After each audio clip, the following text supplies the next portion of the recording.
Welcome back to Fangoria Radio and Sirius Channel 102. I'm Debbie Rochon. Dee Snider has been abducted by aliens, but will be back next week, I swear to God. I'm sitting here with Kamal Ahmed, ex-Jerky Boy turned horror movie director. But we also have the one and only James Lorinz. Yeah! And he's the star of many, many, many movies. Last Exit to Brooklyn, RoboCop 3, King of New York. He's laughing. Frankenhooker, and of course, Street Trash, which is going to be re-released by Synapse Films very shortly. Welcome to the show, James. Thank you very much. Pleasure to be here. Thanks, Needle Nose. You know, Kamal, I'd like to see Evel Knievel jump over your mouth. I don't think he would make it. You should see his comb. 8 missing teeth. Oh, boy. Well, you know what? Didn't you start out as an usher in the theater? Yes, that's right. I worked as an usher for 5 years at the Beekman Theater right here in Manhattan. I was a very good usher. That's when there was smoking allowed in the theaters. Smoking upstairs, please. Smoking upstairs only, please. Smoking upstairs. And people come up and... Wow, you do that good. Yeah, well, it was a very fun job, and I was very good at it. Wow. What got you into acting, James? I'm sorry, I'm only talking to her. You can answer that question. You know how I met James? That's not how. The Jerky Boys movie. He played Oh, Brett right. Weir. He was in the Jerky Boys movie. He came in and he goes, we were trying to be friendly to him, and he was a little standoffish, and he goes, I thought you guys were going to be like assholes or something. And we had to straighten him out. Yeah, no, we were nice to you, right? Oh, yeah, very nice. The only regret I have is that movie destroyed my career. Did it? Why? Yeah. Why? Well, after that came out, I never too? worked again. All of us. No, I wasn't in it. But yeah, what happened? You never. Well, you worked again. You did a lot of work after that. Oh, yes, no. But cleaning cars doesn't count. Well, you could say that. Well, if it brings home the bacon. He was in Swirly, where he played like a human. I was in the olive oil business with your father. I was in the olive oil business with your father. Tell me about Swirly.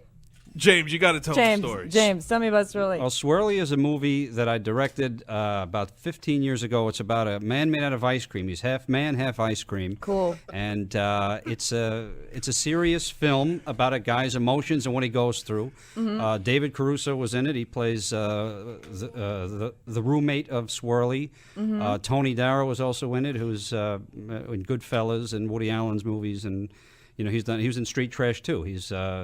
Our scenes are pretty notable in that film. And I've been trying to get that made for the last 15 years as a feature. Now it's just a 15-minute short film, but I'm going to be actually showing it at the Cinema Wasteland convention in Cleveland, Ohio. When is that? It's going to be October 6th, 7th, and 8th. Oh, how cool. So Swirly will be at the Will you be in your convention. ice cream makeup? No, but I may have the head there just for people to see and what we did. But it was. But that storyline reminds me of Pinter's Happy Days. Mm. And are you familiar with that play? Yeah. Was Ron Howard in that? No. I don't know. No, you're thinking of Chachi. Oh. Chachi. Anyway. Actually, I was thinking of Chocha. Pinta's penis? What is it called?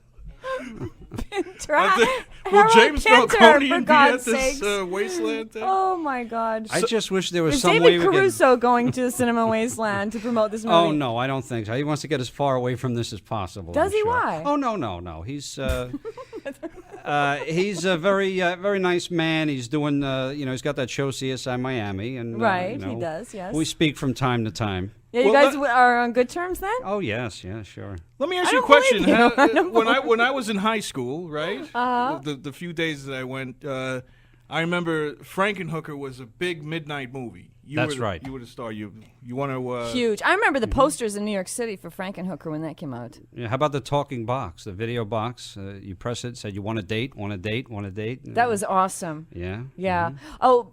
We have a question from Jersey Devil in Seattle. It's about Street Trash. Go ahead, Jersey Devil. Yeah, I love the movie Street Trash. And how the hell did you come up with the idea of that flying penis going through the air, that whole scene of them juggling the penis? That was just hilarious. Well, I wish I could take credit for that, Jersey Devil, but it's actually, that was Roy Frumkis's idea. And I think it's the signature note of the whole film. And who's the fact that it stays erect for the whole scene is very amazing. It's very impressive, I would say. You know what's funny? I just saw Street Trash. I can't believe I missed it. It's been out for so long. This doesn't look like it was opened. No, this is a giveaway, my friend. Oh. We're going to give away a copy of Street Trash very shortly. Well, can I have a copy? I never got one. Well, the 2-disc set is coming out. You're That's right. better Absolutely. for you. But, it's funny because The Toxic Avenger, the Henenlotter movies, Street Trash, they were all of the same sort of ilk, wouldn't you say? Yes, they were. This sort of like comedy, You're horror. right when you say ilk. Yes.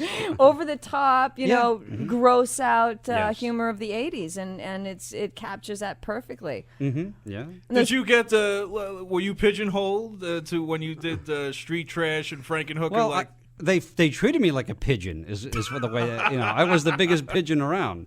No, I don't think so at all. I think that part of the reason maybe I fit into these films because I added a little bit of humor to what to what they were doing. It kind of takes an edge off of all the well, I certainly pigeonholed gore. you. Pardon How'd me? you do No, that? I put him in the Jerky Boys movie. What, No, you what mean did you were responsible for that? What did you play in the Jerky Boys movie? There was a neighborhood weasel named Brett Weir that apparently is a rat and a fink, and he pees his pants at the end. It was. My agent said, "Look, this is going to be the next Wayne's World. You're lucky. You're going to get in this. Get out to L.A. immediately." Yeah, And Larry then it was Wayne. all over. Like, Well, Kamal's agent. Was it My your agent? agent? Your What are you your manager dropped you after well, Jerky Boys? I have a secret agent right now. What, isn't that true though? Was it your agent or your manager? No. What happened was we signed with CAA, and right before the movie came out, I swear to God, Phone was ringing. if off we the hook. called him what was his name? Doug Robinson, some name like that. No names, please. We call up. You're really over now. Did I say Doug Robinson? What? No, I'm sorry. Did I say that? Nope. Keep that going. was the guy in the hallway. Some guy. We call. They go. CAA, can I help you? Yes, the Jerky Boys for Doug, whatever his name is. Oh yes, we'll put him on right now. And then you'll hear like a helicopter. Hey guys, it's me. How's everything doing? I can't wait for the movie to come out. He's calling from the Right, helicopter. right. He so wants to talk to The you. minute the movie came out, I swear to God, we'd call up and it'd be like, yes, well, and then, he stepped out to lunch. It would be like stuff like that. And then you'd hear footsteps. No, but it was him saying it. So you could never get in touch with him again. So that's why me and James stayed friends for all these years. We kind of bonded. If there was just some way we could help each other. Can we turn off the Aren't lights you in here? Oh my God. Cut the olive oil. Now, back in 1937, when I was a lowly ensign, 5 pounds of cheese was missing. What does that mean? There's some people are laughing. I don't understand really. 1-877-9-SIRIUS if you want to talk to either one of these guys. Please call. James. Oh, by the way, yes. let me add that Street Trash will also be showing with the Meltdown Memoirs, which is the name of the 2-hour documentary, The Making of, at the Austin Fantasy Film Festival, September 22nd, 23rd, and 24th. I thought that was a sick cow. Like when I go like, Oh, you're making no, sounds it's like on your the chair. I was like, So tell us about working with Frank Henenlotter, because our friend Kevin is going to be calling soon. Kevin and, who? Kevin Van Hentenryck, right? Kevin Van Henton. Yes. Hike. Yes, he was the star of The Basket Basket Case. Case series. We're going to be speaking to him Frank soon. Henenlotter, actually, he called me a year before this movie was made. He says, "My name is Frank Henenlotter. I'm making this movie, and I want to use you in it." And I said, yeah. I don't know who he was, Frankenhooker, Yeah. right? Yeah. And sure enough, a year later, he called me up, and I affectionately called him Henny. Henny. He didn't know I called him that, though, but I called behind him his Henny. back. He was known in Well, the business as Old Muckenmeyer. The casting director, Carolyn Sinclair, who is from the UK, understood the term Henny. It's Mother. It's a British thing. You wouldn't understand. Oh, come on. Well, tell us the story about working with him. I mean, you're the star of Frankenhooker. How was that? Well, it was great. He gave me a lot of freedom to do a lot of stuff because there wasn't a lot of dialogue in the movie. I mean, there was a lot of stuff of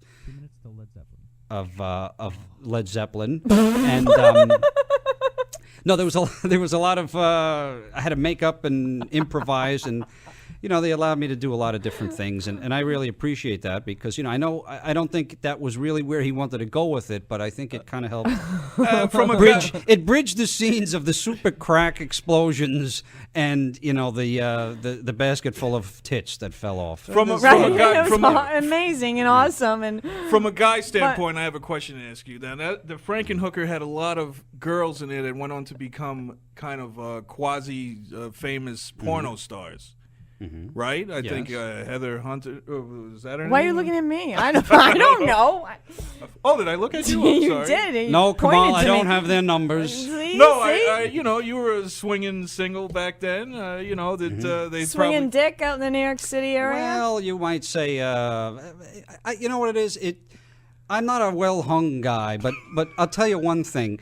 It's got an awful lot of character. It really does.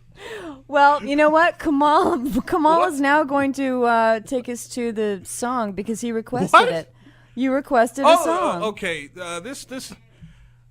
In between the last time we managed to put out an album called Houses the Holy, and this is a song with an apt title,